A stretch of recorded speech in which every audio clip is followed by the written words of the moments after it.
Hey everybody, Kyle Goth here from GoatFromReviews.com and the Goat From Reviews YouTube channel. It's a weird placement right here, but I just have a few minutes and I want to share with you my thoughts on Hotel Transylvania Transformania, which is the fourth film in the Hotel Transylvania series. And the first one not directed by Genndy Tartakovsky, and the first one not featuring Adam Sandler in the lead role of Dracula. So this one picks up sometime after the events of the third film. Dracula is planning on retiring and giving up his hotel to his daughter Mavis, but he's not prepared to trust Johnny, his son-in-law, to take over the hotel, which leads to a whole thing where there's a transforming ray that turns Johnny into a monster, Dracula and the others into humans, and now they've got to set things right. I'll be honest with you, I had not seen any of these movies before maybe last week. I watched all four of them in very quick succession, starting last week with the first movie. Just every night I'd try and watch another one if I could. Overall, I like the series. So let me say it like this. This fourth film is probably the weakest one, but that doesn't mean it's bad. It's just like, it's okay. It's there's stuff in it that I like, and there's stuff in it that's just kind of, you can tell that it's not trying as hard, I guess. The writing this time around is just not as good. Sorry, Spikey was a fan of the movie. The writing this time around, there's a lot of stuff where like people are getting repeated dialogue a lot, where it's like this could have been shorter. There's a whole chase sequence once Johnny's turned into a monster, where Dracula is chasing him, trying to turn him back into a human. And the chase scene itself isn't bad, but like you can tell they have nothing to give Johnny to do or say, and he's just shouting Mavis, Mavis, Mavis for like 10 minutes, and it's like it's almost like head scratching. Like, you gotta find something else for him to say. He keeps yelling her name. And in general, I just think the Johnny character, like, I think he was maybe the weakest part of the first movie.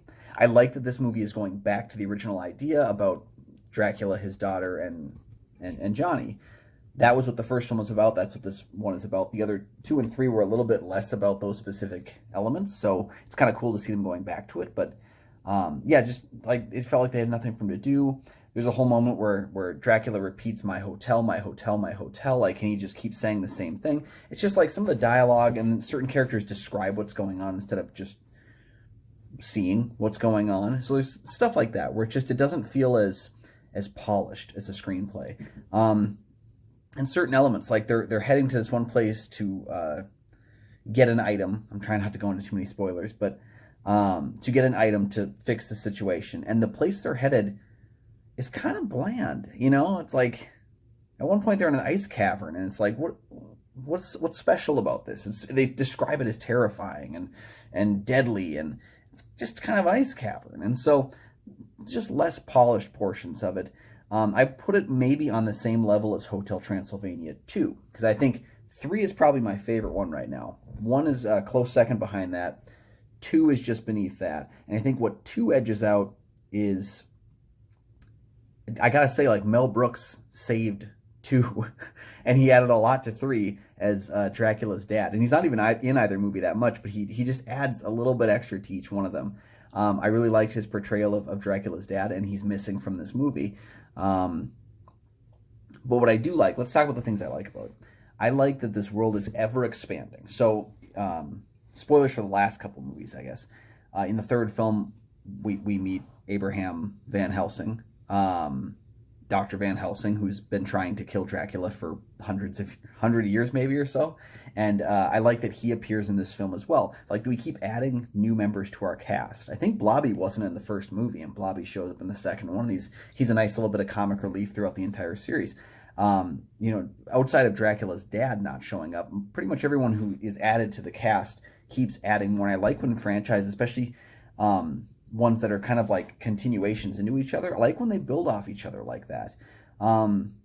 It just means something to kind of like have a treat of like the characters. I kind of think of it like the Lethal Weapon syndrome, where like every new Lethal Weapon movie, another person got added to the group, and the group kept staying along. Or like how Fast and the Furious deals with family, where like they keep bringing another character in to join the family. I like that kind of stuff happens. So I really enjoyed that. I like that the world feels like it's a continuation of where they left off. We get to see Gremlin Air again, which is one of the highlights of the last movie for me. Bits and pieces of it just really worked. It's just overall, you can tell there's not they don't really maybe have as much focus. Again, we have two directors on this who haven't done the other Hotel Transylvania movies. You know, we lost our director, we lost our lead in Adam Sandler, and Brian Hull does a pretty good job. I think Brian Hull is his name. He takes over for Dracula, and he's kind of doing an Adam Sandler's Dracula impersonation. He does okay, but you can tell he's not the same actor.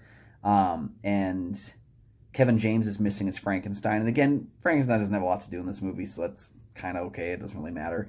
But I like the supporting cast of like Steve Buscemi back as the Wolfman. He gets a little bit more to do this time around. I think David Spade gets more to do this time around as the Invisible Man.